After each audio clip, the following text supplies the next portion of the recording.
July August যে ছাত্র আন্দোলন হয়েছে, যে অভ্যুত্থান হয়েছে, সেই অভ্যুত্থানে আন্দোলনে সরকার প্রধান ছিলেন শেখ হাসিনা।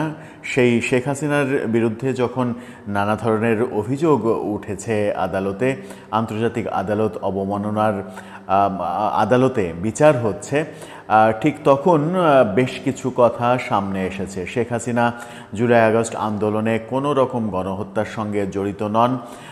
তিনি কোনো হত্যার জন্য নির্দেশ দেননি।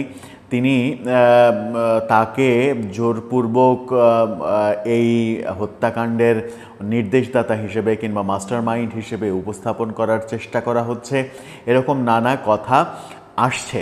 নানা কথা যখন আসছে তখন শেখ হাসিনার যে বিচার প্রক্রিয়া চলছে, সেই বিচার প্রক্রিয়া প্রশ্নবিদ্ধ হবে কিনা সেটাই এখন দেখার বিষয়। কি হচ্ছে সে আলোচনা করবে এই ভিডিওতে। থাকবেন পলিটিক্স টিভির নিয়মিত আয়োজনে।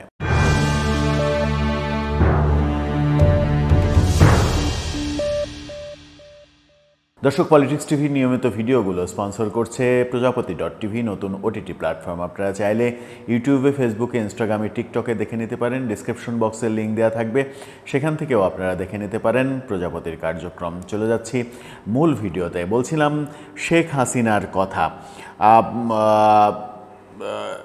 দেশে 2024 সালের জুলাই আগস্টে কোনো যুদ্ধ হয়নি, এটা একটা রাজনৈতিক বিরোধ। আসামি শেখ হাসিনা দেশ পরিচালনার শীর্ষ পদে ছিলেন।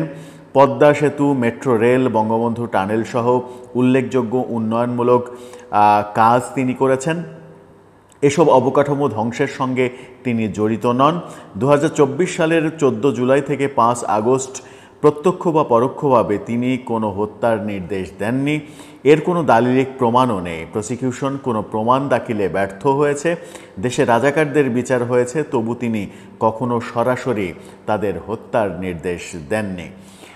কথাগুলো আমার নয়, কথাগুলো শেখ হাসিনার পক্ষে রাষ্ট্র নিযুক্ত যে আইনজীবী, সেই আইনজীবীর কথা, আমির হোসেন, তার কথা। তিনি আদালতে আজকে এই কথাগুলো বলেছেন, শেখ হাসিনাকে নির্দোষ প্রমাণ করেছেন। তিনি আরও বলেছেন তার বিরুদ্ধে আনীত অভিযোগ মিথ্যা, বানোয়াট। 71-এর পর রাজাকার ছিল, আছে এবং ভবিষ্যতেও থাকবে।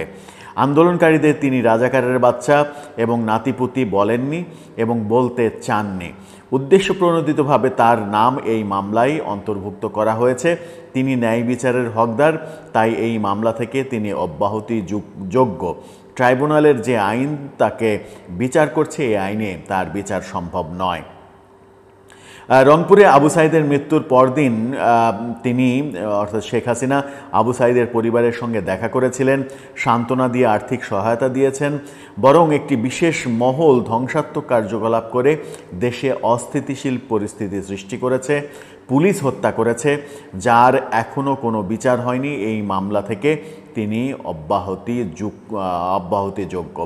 অর্থাৎ দেশে জুলাই আগস্টের যে আন্দোলন, বিপ্লব, সেই সময়ে পুলিশ হত্যা হয়েছে, নির্বিচারে পুলিশ হত্যা হয়েছে, আইনশৃঙ্খলা পরিস্থিতির অবনতি ঘটানো হয়েছে পরিকল্পিতভাবে, এবং এই ঘটনার সঙ্গে শেখ হাসিনা জড়িত নন। তার প্রমাণ, অন্যতম একটা প্রমাণ, আবু সাইদ মারা যাওয়ার পরে তার পরিবারকে ডেকে নিয়ে তাদেরকে সান্ত্বনা দিয়েছিলেন তিনি গণভবনে, এবং তাদেরকে আর্থিক সহায়তা দিয়েছিলেন।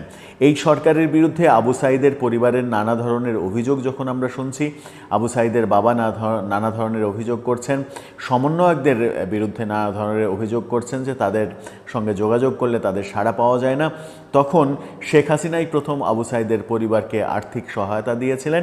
এই প্রসঙ্গগুলো উঠে এসেছে।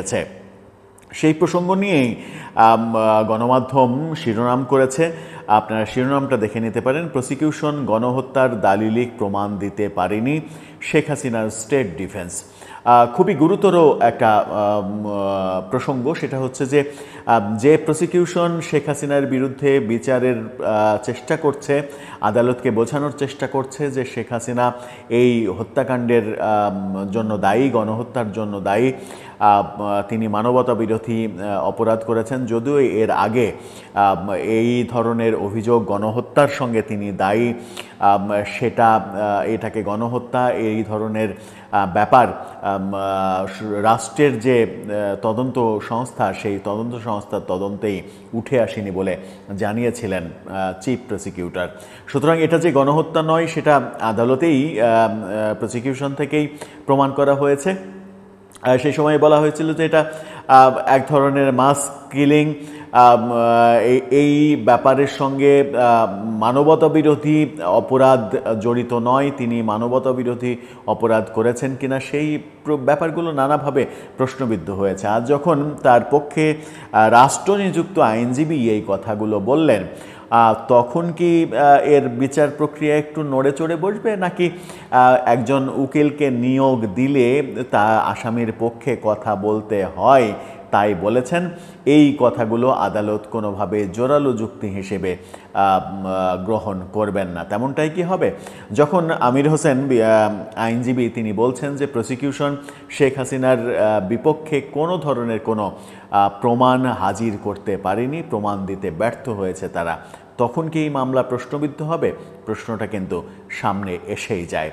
যদিও ওই পুরো বিচার ব্যবস্থা নিয়ে শেখ হাসিনার পক্ষে যেহেতু শেখ হাসিনা নিযুক্ত আইনজীবী নেই, এই বিচার প্রক্রিয়াটা প্রশ্নবিদ্ধ হতে পারে। কারণ 5 আগস্টের পরে আমরা আদালত চত্বরে যে ধরনের মব দেখে আসছি, আসামি গেলেই তাকে আক্রমণের ঘটনা ঘটছে, তাকে শারীরিকভাবে নির্যাতন, ডিম ছুঁড়ে মারা, নানা ধরনের ঘটনা আমরা দেখেছি একের পর এক।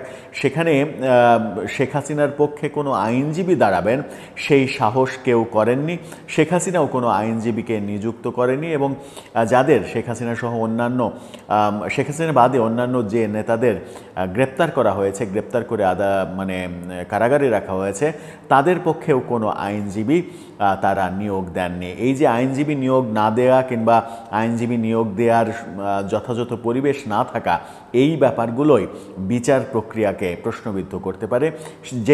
এই জায়গাতে সরকারের আরও সাবধানী হওয়া উচিত বলেই বিশ্লেষকরা মনে করেন। দর্শক, আপনার কি মনে হয় পরিস্থিতি কোন দিকে যাচ্ছে? আপনার মতামত জানিয়ে লিখতে পারেন আমাদের কমেন্ট বক্সে।